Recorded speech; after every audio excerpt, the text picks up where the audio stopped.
नमस्कार, स्वागत आहे तुमचं आपल्या YouTube चॅनलमध्ये. तर आज आपण पाहणार आहोत जीएमसी भरती मुंबईसाठी जनरल नॉलेजचे काही इम्पॉर्टंट क्वेश्चन्स. त्यासाठी व्हिडिओ शेवटपर्यंत पहा आणि जास्तीत जास्त आन्सर देण्याचा प्रयत्न करा. चुकला तरी हरकत नाही, मात्र कमेंट बॉक्समध्ये तुमचा आन्सर कळवा. मी प्रत्येकांना पर्सनली रिप्लाय सुद्धा करत असते. आणि अजून एकदा लक्षात घ्या, आपल्या चॅनलला जर का तुम्ही सबस्क्राईब केलं नसेल तर पटकन सबस्क्राईब करा, जेणेकरून माझा प्रत्येक व्हिडिओ तुमच्याजवळ पोहोचला पाहिजे. आणि आपण आपल्या युट्यूब चॅनलवरती जीएमसी भरती मुंबईसाठी ऑल इम्पॉर्टंट क्वेश्चन्स हे कव्हर करणार आहोत 15 नोव्हेंबर पर्यंत. तर जीएमसी भरती मुंबईची एक्झाम डेट डिक्लेअर झालेली आहे 15 नोव्हेंबर. त्यासाठी आपल्याला जास्तीत जास्त इम्पॉर्टंट क्वेश्चन्स हे कव्हर करून घ्यायचे. त्यासाठी आपल्या युट्यूब चॅनलला सबस्क्राईब करायचे.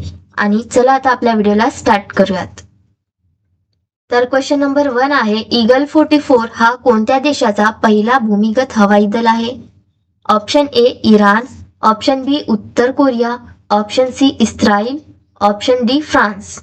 तर आपला पहिल्या क्वेश्चनचा आन्सर आहे ऑप्शन क्रमांक A Iran. Question number 2, Akhaura हे कोणत्या देशातील महत्वाचे रेल्वे स्थानक आहे? Option A Bhutan, option B Nepal, option C Bangladesh, option D Myanmar.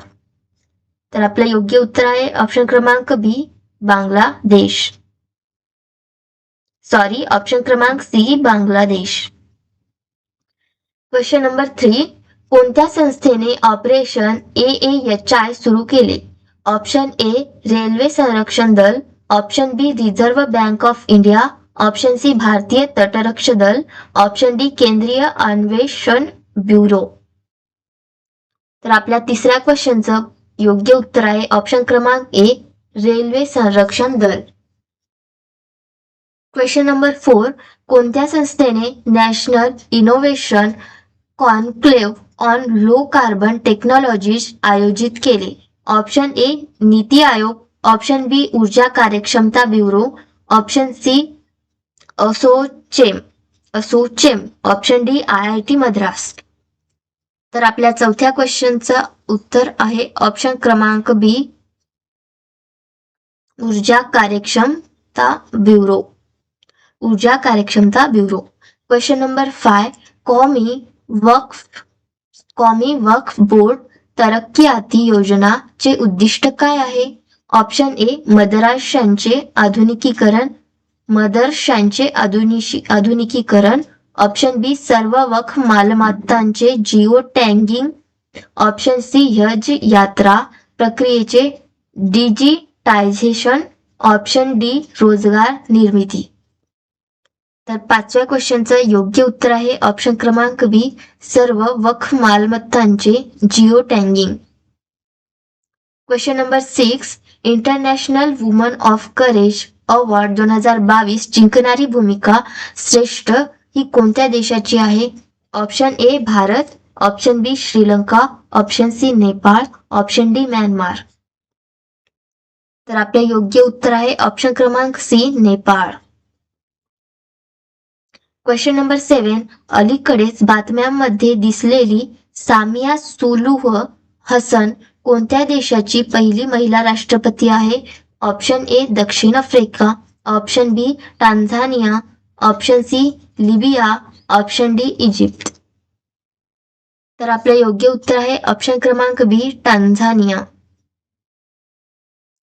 Question number 8, G20 अर्थमंत्री आणि सेंट्रल बँक गव्हर्नर यांची बैठक कुठे झाली? ऑप्शन ए नवी Delhi, option B Gujarat, option C Tamil Nadu, option D Maharashtra. तर आपलं योग्य उत्तर आहे ऑप्शन क्रमांक B Gujarat. Question number 9, RBI चे माजी डेप्युटी गव्हर्नर SS मुंद्रा यांची कोणत्या संस्थेच्या अध्यक्षपदी नियुक्ती करण्यात आली आहे? Option A IBBI, option B BSE, option C NSE, option D RBIH. तर आपलं योग्य उत्तर आहे ऑप्शन क्रमांक बी BSE.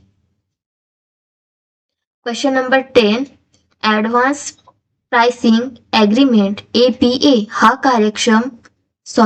कार्यक्रम कोणत्या संस्थेशी संबंधित आहे? ऍडव्हान्स प्राइसिंग ॲग्रीमेंट APA हा कार्यक्रम कोणत्या संस्थेशी संबंधित आहे? Option A CBDT, option B CBIC, option C NASSCOM, option D GAST परिषद. तर आपलं योग्य उत्तर आहे ऑप्शन क्रमांक ए CBDT. तर आज आपण 10 क्वेश्चन्स पाहिलेले आहेत. पुढचे क्वेश्चन्स लवकरात लवकर येतील. अजून जर का आपल्या चॅनलला सबस्क्राईब केलं नसेल तर प्लीज पटकन सबस्क्राईब करा. भेटूया पुढच्या व्हिडिओत. तोपर्यंत बाय बाय.